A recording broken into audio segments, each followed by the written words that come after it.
Tugas pengamanan sesuai SOP dilaksanakan.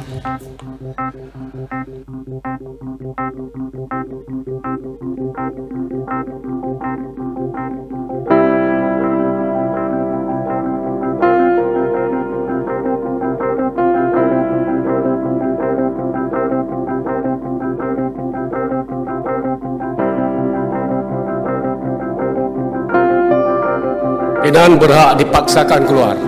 Ini sesuai SOP.